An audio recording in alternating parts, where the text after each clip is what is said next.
Greetings and welcome to SpaceWeek Live, episode 140 on this Sunday, November 20th, 2022.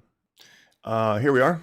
I just about had a heart attack preparing for this episode. It took me like 6 hours of intensive research and preparations to gather all the information together. So I will try to calm myself down a little bit, take a sip of Joe, as it were, and so looking back at the last week, let's start with the big, huge, monumental news. Artemis 1 has launched.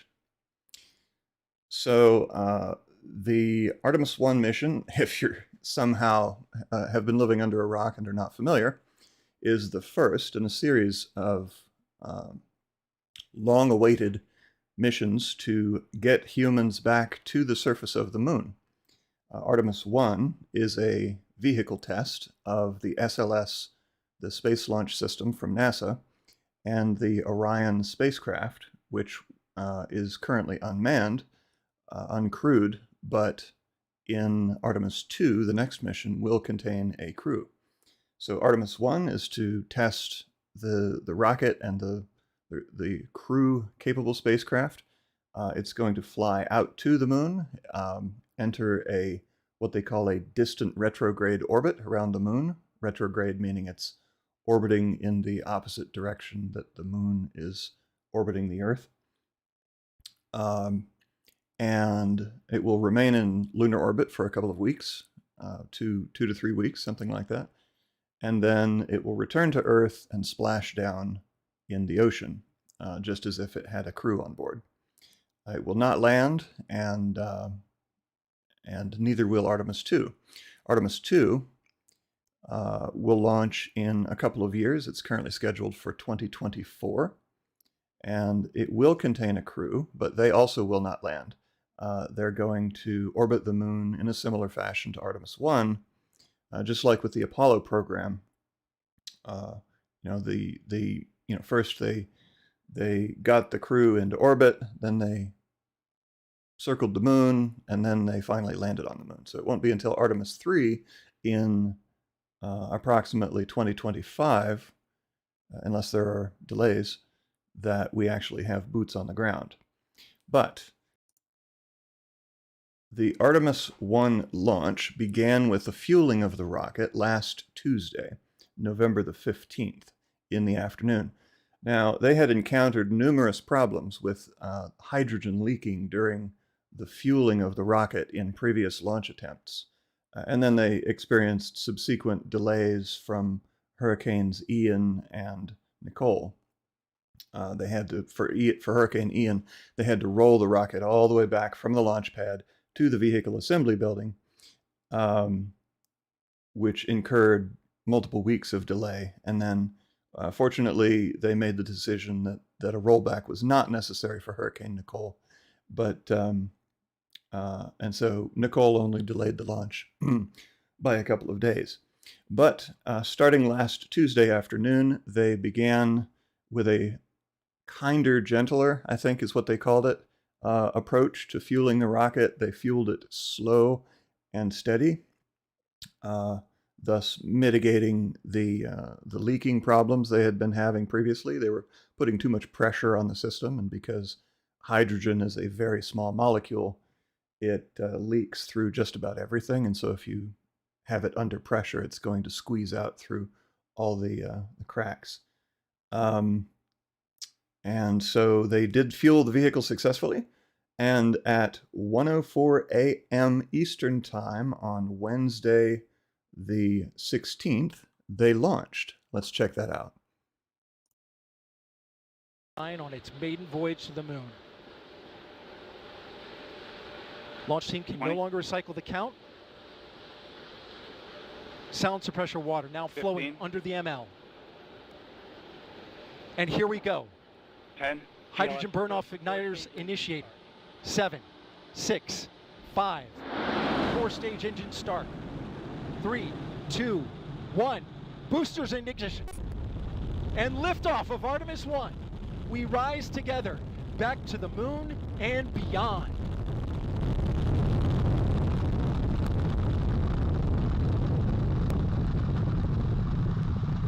All 4 RS-25 engines on the core stage and 2 solid rocket boosters now propelling the vehicle at 128 miles per hour.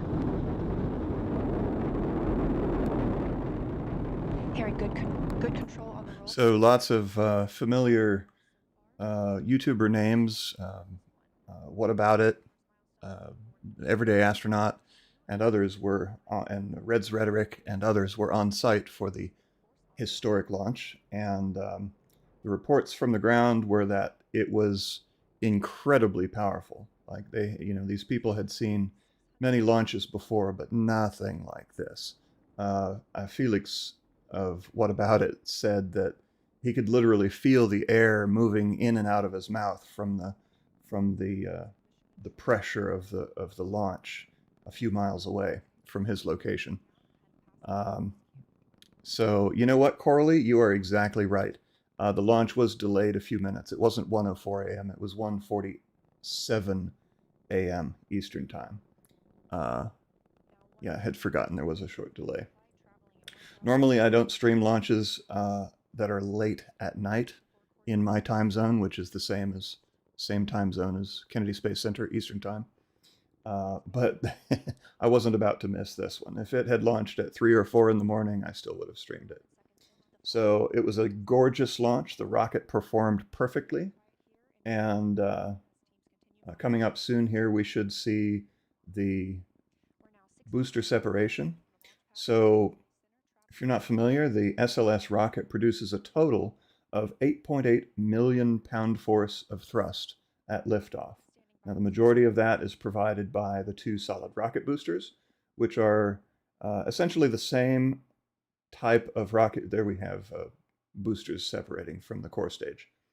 The boosters are essentially the same type of boosters that were used on the space shuttle, except they have, instead of 4 segments long, they have a 5th segment, so they can burn for longer. But the boosters separated perfectly, and you see there, once they, if you're not familiar with solid rocket propellant, once you light it, it's burning to completion. You can't throttle it. You can't do anything with it except let it burn. And so that's what you were seeing at the end there, was the last remnants of the solid rocket fuel sputtering out the nozzles of the boosters. Now, if we fast forward, let's see here. Hold on. We got. Just over 3 minutes. We have. Now traveling over 4,060 miles per Okay, hour. speeches. Okay, so similarly, core stage separation. I'm not sure where it is in this video, but similarly, core stage separation. The core stage burns for about 8.5 minutes. And so what are we at here? What's the time? T plus 207, 208. Okay, so we just got a, I guess they didn't have a video downlink at the time. We just got a computer animation of the core stage separation. Okay. Yeah, now if we fast forward to 90 minutes after the launch, and this is sped up a little bit, the SLS rocket's upper stage performed the translunar injection burn, escaping the Earth's orbit and sending it coasting towards the moon. The 4 solar arrays on Orion were folded back into their stowed configuration during the burn, as you can see here. All 4 of those solar arrays, as you can see, are swept back. That's going to keep them from having any loads imparted that might damage them. I'm not actually sure why they stow the solar arrays like that. It's not like they're encountering atmosphere, because they were well into space at this time. But I also don't know why this is wiggling. So the camera is located on the tip, or cameras on the tips of the solar arrays. And maybe they were, I don't see the arrays wiggling there, so I'm not sure what that wiggling we saw was from. But there we can very clearly see that the thrust, the TLI, the translunar injection burn, is being performed. Now, another item of note, those solar arrays are not in the exhaust plume. They are further up on the spacecraft. So the exhaust plume is some number of feet or meters below or behind the tips of the solar panels, as you can see here in this graphic. Okay. Now, 1 hour and 58 minutes after launch, the Orion spacecraft separated from the upper stage, and the space launch system. Hold on, let me see.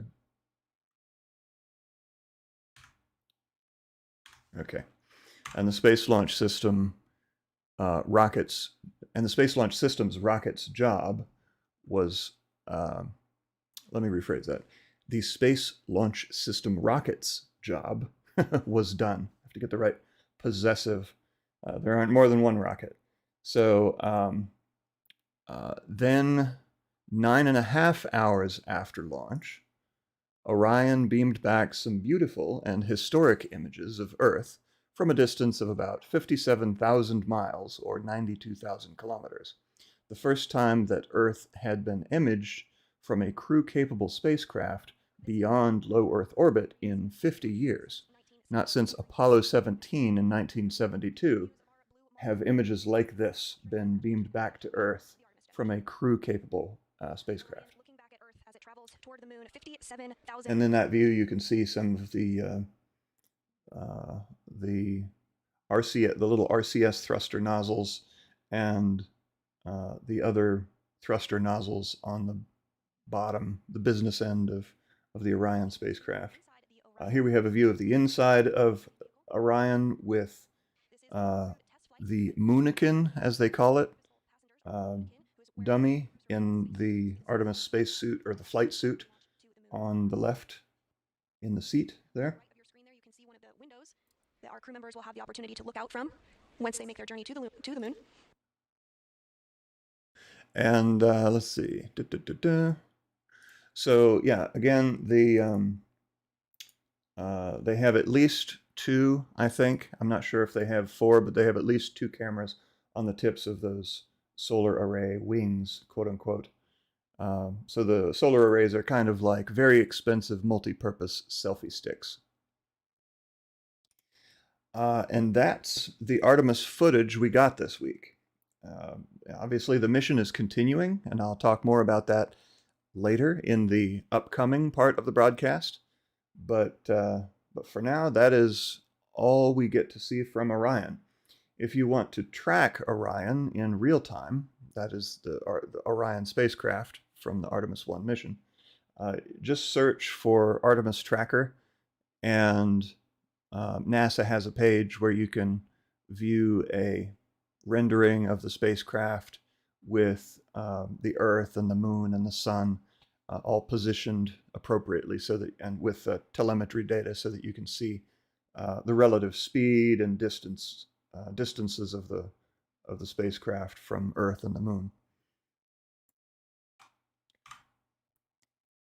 As for non-Artemis events, last Tuesday, astronauts John Casada and Frank Rubio conducted a 7-hour spacewalk to install an iROSA mounting adapter on the starboard 6 truss of the International Space Station.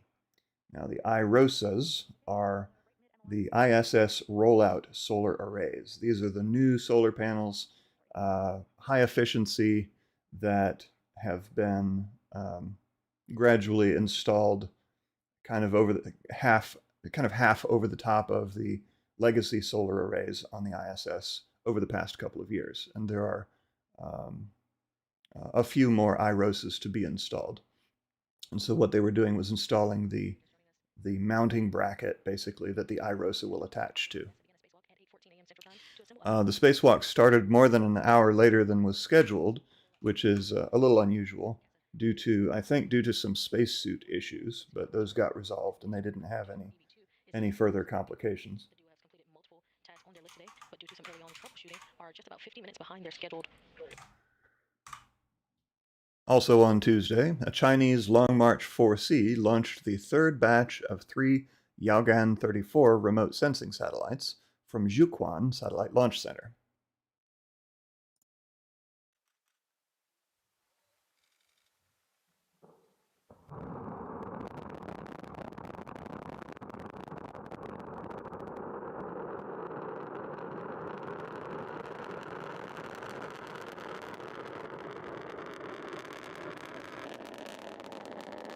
That is a lot of chunks of foam falling off the rocket.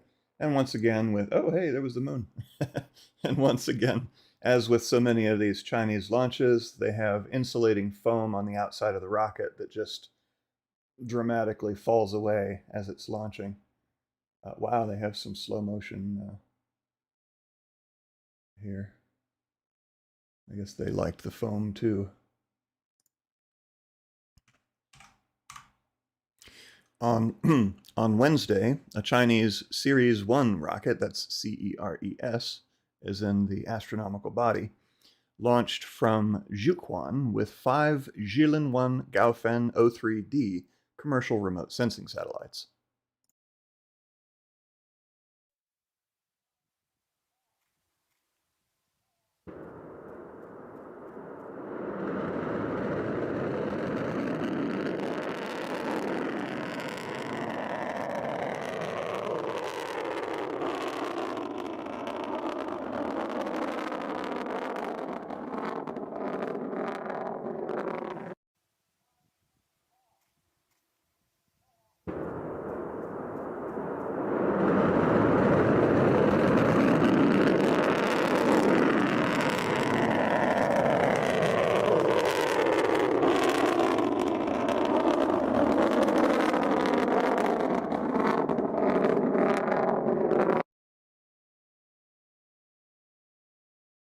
Got some nice sound on that one. On Thursday, Russian cosmonauts Sergei Prokopiev and Dmitry Petelin did a 6.5-hour spacewalk to prepare a radiator on the Rassvet module for transfer to the new Nauka laboratory module, and to install a retaining bracket on the European robotic arm, which is mounted to Nauka. And you may notice that the spacesuits look different. That's because these are the Russian Orlan spacesuits, as opposed to the US EMU spacesuits, which are manufactured by, oh golly, my brain, an American company. Shame on me. Orbital, Dover, ILS Dover. There you go. I summoned it from my archives.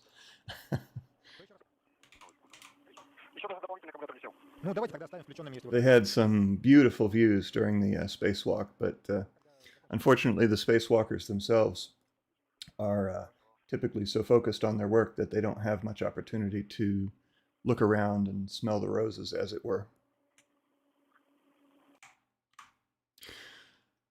Also on Thursday, there was another EVA. This was kind of the week for EVAs.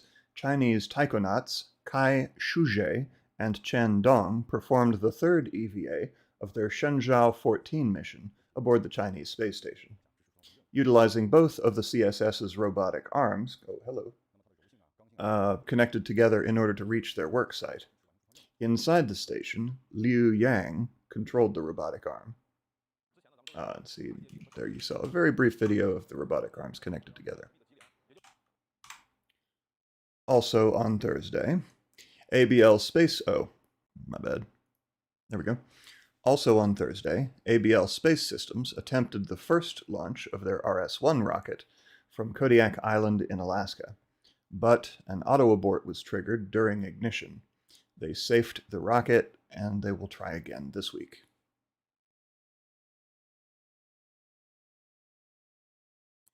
On Friday, India-based Skyroot Aerospace launched a Vikram-S suborbital rocket for the first time from the Sounding Rocket Complex at Satish Dhawan Space Center in India.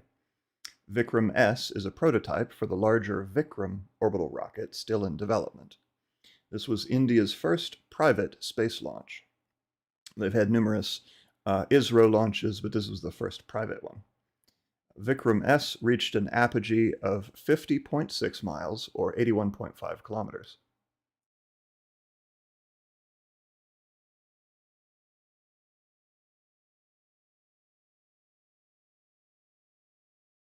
Ten, 9, 8, 7, 6, 5, 4, 3, 2, 1, 0. Event number 96 completed. And we have a successful Event number liftoff 98 of completed. Vikram S rocket.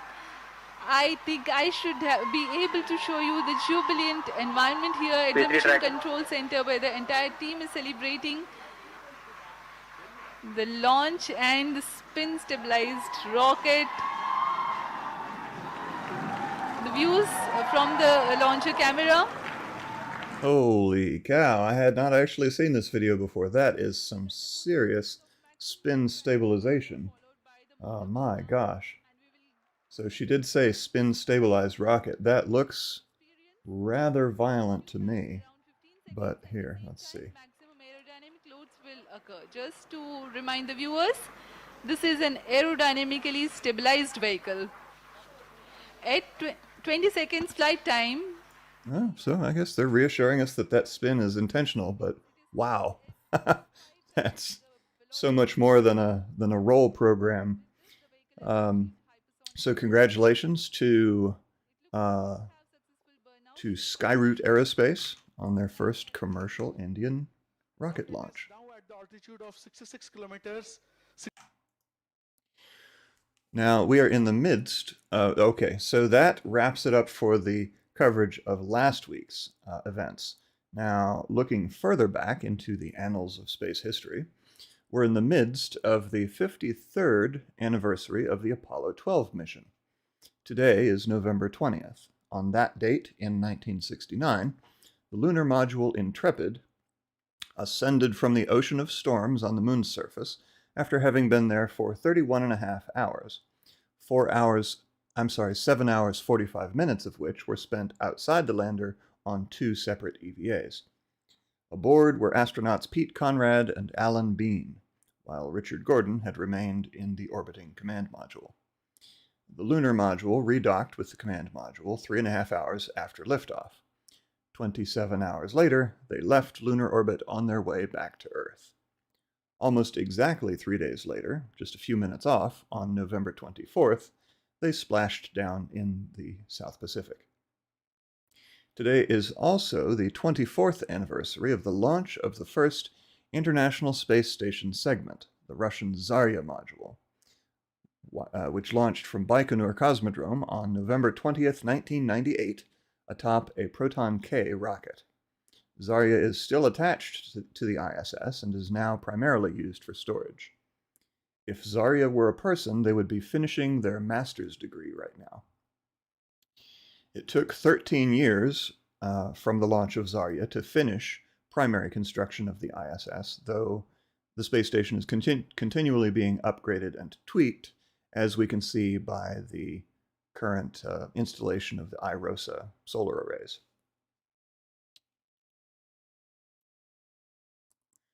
Now, looking ahead to this Thanksgiving week, it's going to be a really freaking busy one. So let's get started with the Artemis live streams. On Monday, November 21st, starting at 7:15 a.m. Eastern, 12:15 UTC, is live coverage of the Artemis 1 Orion spacecraft's first powered flyby of the moon. You can watch it right here on Raw Space. Wednesday, November 23rd at 1 p.m. Eastern, 1600 UTC, NASA will broadcast Artemis All Access Episode 2. Now, I had set up a live stream for Episode 1 a couple of days ago, thinking that it was going to provide lots of detail about the mission status and upcoming milestones, but the so-called episode aired an hour and 9 minutes late and only lasted for a few minutes. They pretty much just showed where the Orion spacecraft is on a trajectory graphic, and that's about it. So I won't be streaming any more all-access episodes. but you are free to watch them on NASA TV. Then on, where is it? Do I not have it on here? Okay, well, I'll just speak it then. Then on Friday, November 25th at 4:30 p.m. Eastern, 21:30 UTC, is coverage of Orion's distant retrograde orbit insertion burn, which will secure its orbit around the Moon, where it will remain for a couple of weeks until it returns to Earth. There will be a live stream here on Raw Space. I'm also putting a link to the calendar in the chat for those of you who would like to keep track of upcoming events. I usually keep it accurate to about a week in the future, starting Sundays when I do SpaceWeek. As for non-Artemis events, on Monday, November 21st at 5 p.m. Eastern Time, 2200 UTC, ABL Space Systems will make a second attempt to launch their RS-1 rocket for the first time, after last week's auto abort. No live coverage is expected for this launch. They didn't have live coverage the first time, and it's doubtful that they'll have it this time either. Rounding out Monday, at 9:57 p.m. Eastern on the 21st, 0257 UTC on the 22nd, SpaceX will launch Eutelsat 10B from Cape Canaveral to a geostationary transfer orbit. Again, there will be live coverage here on Raw Space.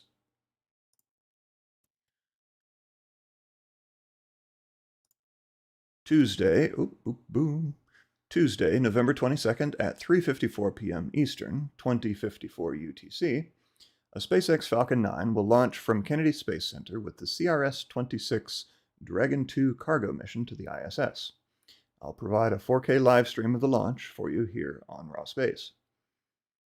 Now, on board Dragon will be another pair of IROSs, the ISS rollout solar arrays, which the astronauts just installed a mounting bracket for during the spacewalk a few days ago.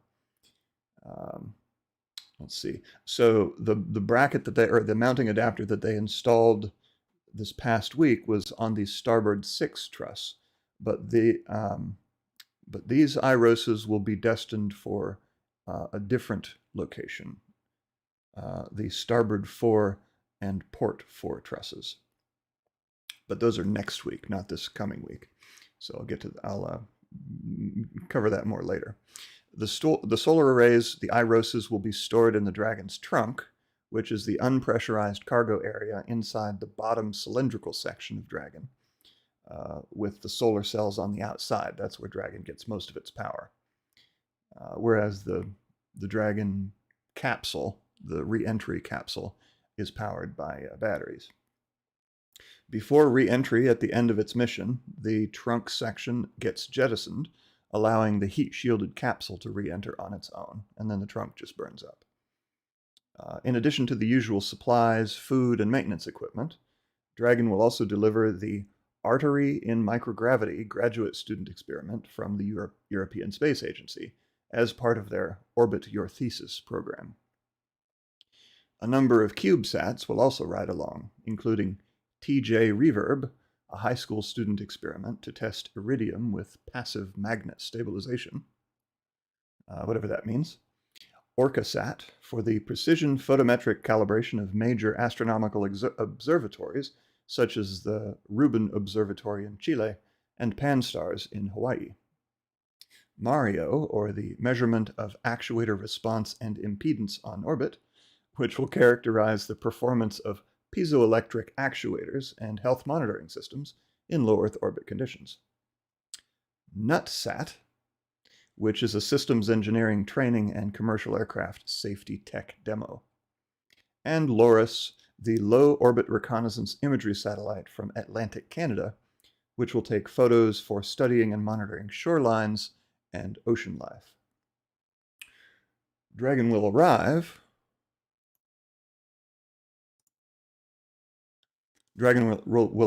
on Wednesday, November 23rd, with coverage starting at 4:30 a.m. Eastern, 0930 UTC.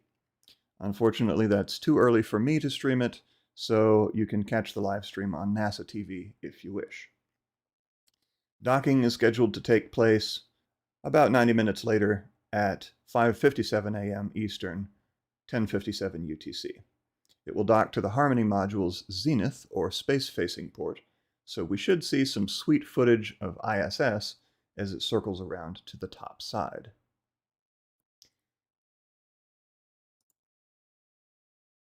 On Thursday, November 24th at 8:47 p.m. Eastern, 01:47 UTC on the 25th, an Ariane Space... Oh, there we go. Wrong one. An Ariane Space Vega C rocket, the Beefy Vega, Thick Vega, or Chungus Vega, whatever you want to call it. It's a slightly more robust Vega rocket. Will launch from Kourou, French Guiana, with the Pleiades NEO 5 and 6 Earth observation satellites for Airbus. They'll enter a high-inclination sun-synchronous polar orbit. I might be able to stream this for you, but I can't guarantee it because it's going to be mid-evening on Thanksgiving Day. I may still be out of town with my kids or driving on the road. So if there's no raw space stream, just catch the broadcast on Ariane Space's channel and prepare your ears for a lot of marketing shtick. If you're familiar with their broadcasts. On, let's see.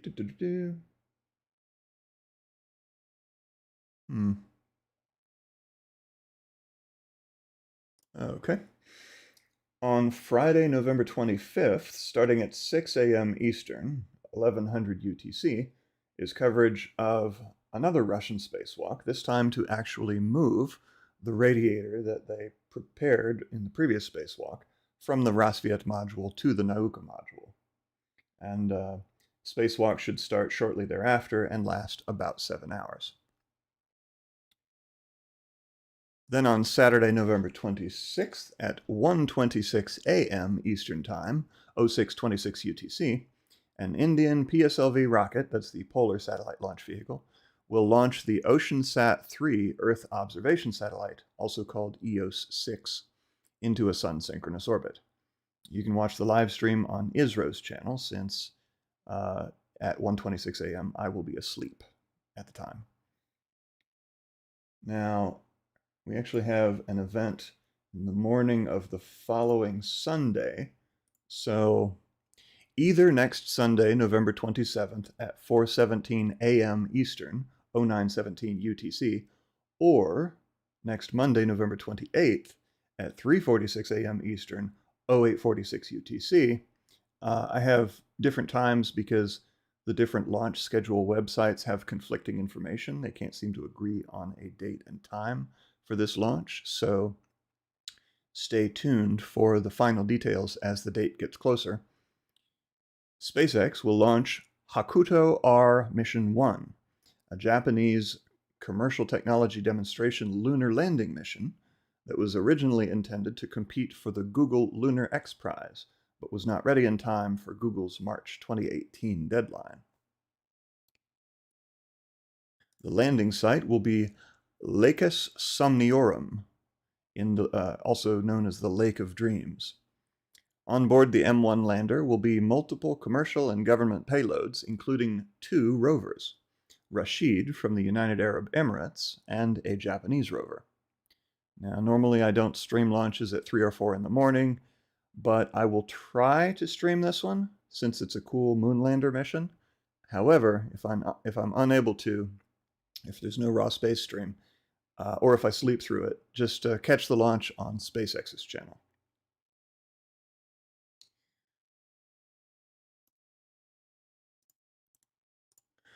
Also on November 27th at 10:30 a.m. Eastern, 15:30 UTC, a Soyuz 2.1B will launch from far northern Plesetsk Cosmodrome in Russia with the GLONASS M number 61 radio-based navigation satellite. So this is Russia's equivalent of GPS. It orbits in medium Earth orbit, about 11,000 kilometers away, and And so this will be another satellite in that constellation. And there won't be any live coverage of this launch. There almost never is from Plesetsk. So that, in a nutshell, a very big nutshell, is the events are the events of the upcoming week. I want to take a moment to heartily thank our stalwart channel supporters and welcome you to do so as well if you wish. Options are linked in the chat. There's now channel memberships are once again available on YouTube. There's also Patreon, PayPal, and of course the Walmart Raw Space merch store if you want some cool t-shirts or mugs or whatnot. Again, links in the chat, also in the video description. All right, let me get to your questions.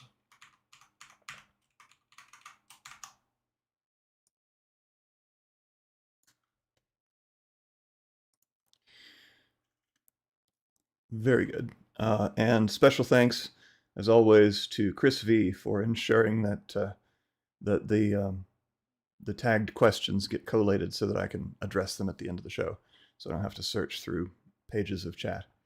Rockin' Robbins 13, Raw Space. How about the NASA command, no photographs of the mobile launch tower, capitals NASA's after the launch. No photographs of the mobile launch tower? I am not familiar with the command, no photographs of the mobile launch tower. Did they say that on the stream or on a sign or something? Maybe you can clarify, but I'm not familiar with that. Yoda what? Is it even legal for NASA to try to preclude photos of what taxpayers have paid for? Well, that depends on whether, that depends on whether it's classified. I mean, they can't prevent people from taking pictures of the mobile launch tower. That's not really possible. There's tens of thousands of people watching the launch from all over the place with giant zoom lenses and telescopes and everything else. So, yeah, no, I don't have any idea what that's about. And they can't, like the payload itself, there are obviously classified payloads that get launched. I mean, you can watch the launch, but you can't like get a secret view of the payload itself for like National Reconnaissance Office satellites and whatnot. But as far as the mobile launch tower, that doesn't make any sense. There's nothing classified on the thing that I'm aware of as someone who has no clearance anymore. Used to a long time ago. MD5632, oh, that's going to be more difficult to say, but say la vie. MD5632 asks, crickets? Yeah, I saw you write that earlier, and I took a look at my levels to make sure that my microphone was broadcasting, because I was like, crickets? What, are you not hearing something? Or are you literally hearing crickets? I don't know. But I wasn't aware of any crickets at that point in the show, so I'm not sure what to say there. RA Monster 163. Nice Saturn V Lego set. I have one too. Do you also have the space shuttle set, Raw Space? I don't have the space shuttle. What I really wanted to do was get a 1:110 scale space shuttle so that it matched the scale of the Saturn V. And in fact, I do have a 1:110 scale design for the SpaceX Falcon Heavy rocket, courtesy of SpaceX Centric. I have some of the parts, like some of the pieces I need for the set, that I laboriously picked out from amongst my thousands of random Lego pieces, but I need to source the remaining pieces for the set. Hopefully I still have the papers somewhere around here that tell me exactly what pieces I need. But I never got around to assembling it. When I do so, I will maybe not live stream it. I don't know. Maybe live stream. It'll be a boring live stream, but maybe make a time lapse of it so that you can watch me assemble a Falcon Heavy fast motion. But I don't have the ISS Lego set or the Space Shuttle Lego set, primarily because I wanted to get the same scale as the rocket I already have, so that they can be compared, apples to apples. MD5632, I wonder how long the participating countries will keep investing in the ISS, so the NASA's international partners. That's a good question. I mean, there's been noise about whether Russia is going to stay involved in the ISS. I mean, they're still in the process of commissioning their brand new, quote unquote, brand new / 14 years late Nauka laboratory module, which is not fully up and running yet. But it's possible that they might at some point decide to detach the Russian segment from the American segment, which would involve a great deal of work. So maybe it's not feasible. I don't know.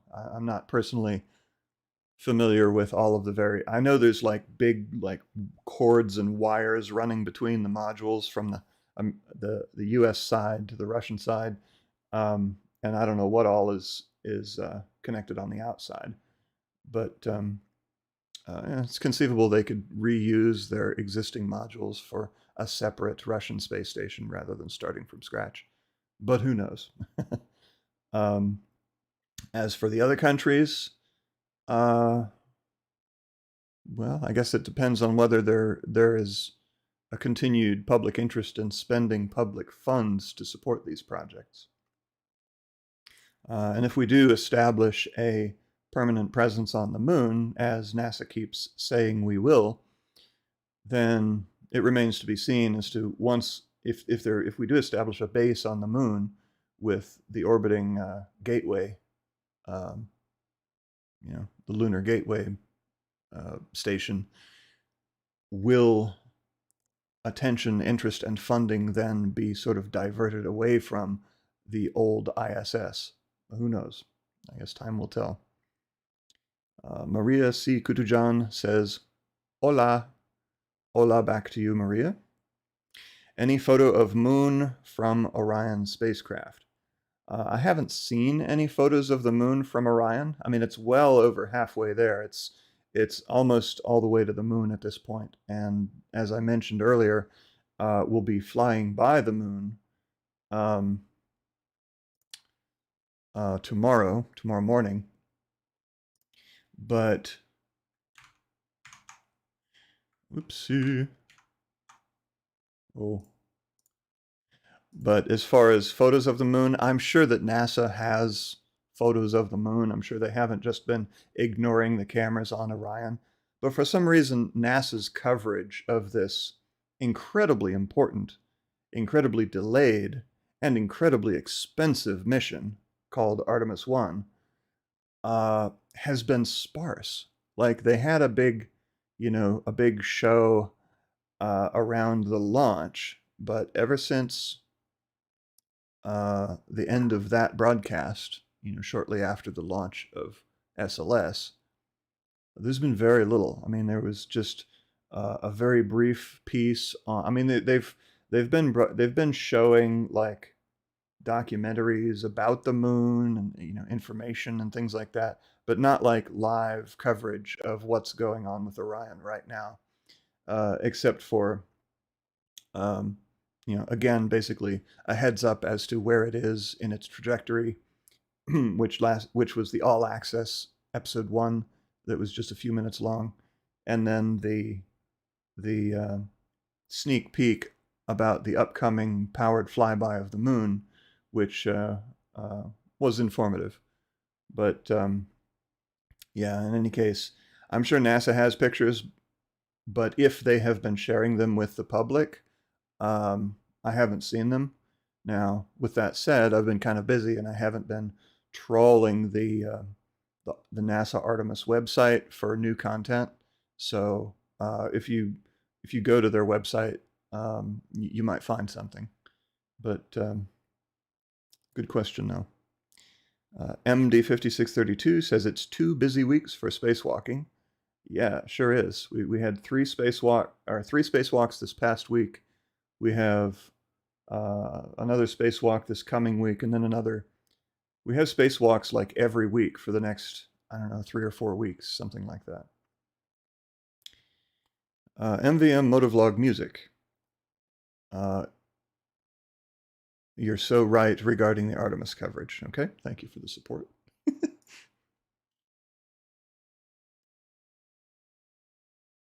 All right. Anything I missed? Okay, Stephen A. said he got timed out by Nightbot. Careful with the all caps. Nightbot does kick if you use too many capital letters. So one reason, well, just a little behind the scenes insight. As I'm doing SpaceWeek, I have my bullet points all laid out in a document that I have pretty much on top of, over the top of the chat. So I can't really see the chat while I'm going through my bullet points of what happened last week, what happened this week, what's going to happen this week. And so if it seems like I'm ignoring things that people are saying in the chat, it's because I simply can't see them. They're behind a window that's telling me what to say. So like my own self-scripted teleprompter. But Stephen A. says, no, they were saying that it's hard to downlink because of so many users on the Deep Space Network. That sounds feasible. The Deep Space Network is overtaxed, I think. They need some new installations. But, all right. MVM Motovlog Music, the secret space plane returned. Secret space plane. Okay, so if you did not tag my name at raw space, and I did not address your question, I apologize. But oh, interesting. Not all of the okay. All right, Space Gamer. So I just observed a weakness in the collation script that we use. He did tag my name, but without a space in between raw and space, and it didn't catch it. But I see it here. Do you have a silver play button? If you do, can you show it to us? So yeah, if you look on the shelf behind me, I don't have a laser pointer, but let me see if I can point to it right there. Other hand. Doop. Right there is my silver play button in the background on the bookshelf. So I got that sometime after I reached 100,000 subscribers.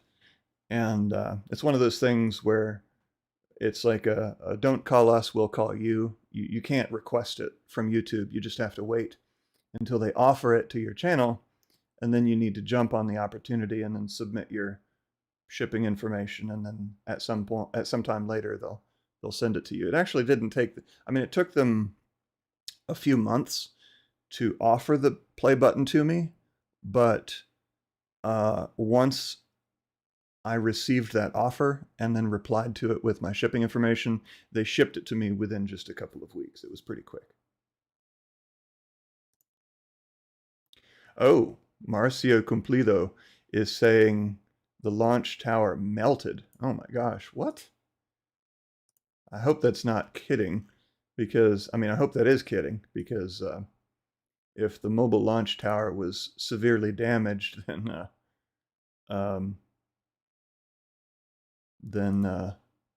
well, I guess their next Artemis launch isn't for another couple of years, so they have time to fix the thing. Maybe they can replace those stupid hydrogen quick disconnect valves so that they don't have so many leaking issues. As for requesting that people not take pictures of the mobile launch tower, I think it's kind of too little too late. Like, there's already cameras pointed at the thing taking tons of pictures, so I'm sure there's no shortage of pictures of the damage floating around the internet. Oh, MD5632, the was it the X-38? Is that what it's called? The military spy mini space shuttle returned after 3 years. Yeah, that thing is so cool, but because it's a military vehicle, it looks like a little space shuttle, but it goes up there and it orbits for years at a time, doing we don't know what because it's classified, but very cool vehicle. At least we get to see it launch and then come back and land, even if we don't get to see what it's up to. X-37, yeah.